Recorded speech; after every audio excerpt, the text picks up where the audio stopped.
Halo adik-adik, kita lanjut lagi ya membahas tentang shock hipovolemik yang tadi.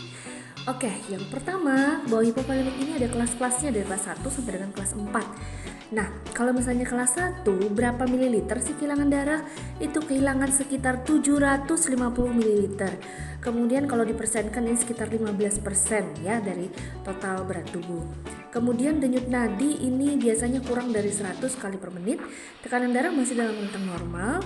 Tekanan nadinya juga masih normal atau bisa juga naik. Tekanan nadi normalnya itu 40 sampai 60 mmHg ya.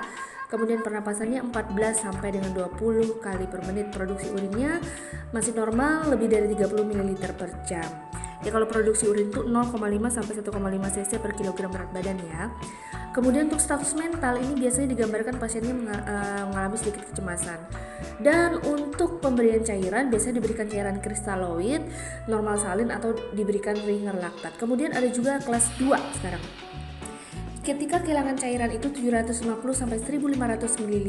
Kemudian persentasenya bisa sampai 15 sampai dengan 30%. Denyut nadinya ini lebih dari 100 kali per menit, sedangkan tekanan darahnya ini juga masih dalam rentang normal. Tekanan nadinya ini ya menurun di bawah dari 40 ya. Kemudian pernapasannya 20 sampai 30 kali per menit, agak cepat nih. Kemudian produksi urinnya 20 sampai 30 ml per jam, sudah mulai mengalami penurunan ya. Status mentalnya ya agak cemas ya. Dan kristaloid yang diperlukan sama adalah normal salin dan juga ringer laktat. Oke. Kemudian kita lanjut ke kelas 3. Kalau kelas 3 berapa mililiter darah yang hilang? Ini sekitar 1,5 liter sampai dengan 2 liter atau 2000 mililiter. Persentasenya ini sekitar 30% sampai dengan 40%. Bagaimana dengan denyut nadinya? Wow, lebih dari 120 kali per menit, sedangkan tekanan darahnya cenderung menurun karena sudah mulai banyak nih darah yang keluar, udah banyak banget. Frekuensi pernapasannya juga mengalami peningkatan ya, makin sesak pasiennya.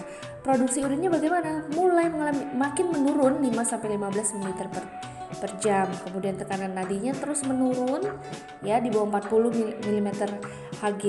Kemudian status mental pasiennya mengalami kecemasan, bingung, dan kalau sudah kelas 3 ini selain kristaloid, normal salin ataupun ringer laktat biasanya diberikan transfusi pemberian darah, entah itu plasma ataupun juga darah ya, produk darah.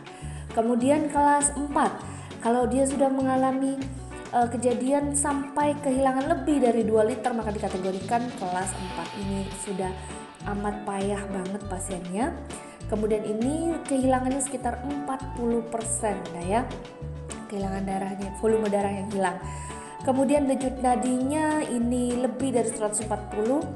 Kemudian tekanan darahnya menurun, tekanan nadinya menurun juga ya.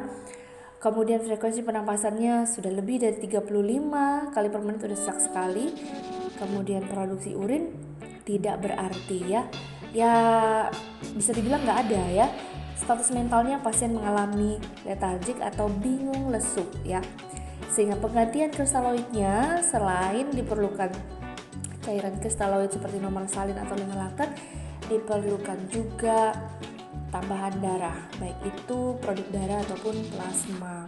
Maksudnya misalnya whole blood cell kalau misalnya dia mengalami perdarahan gitu ya.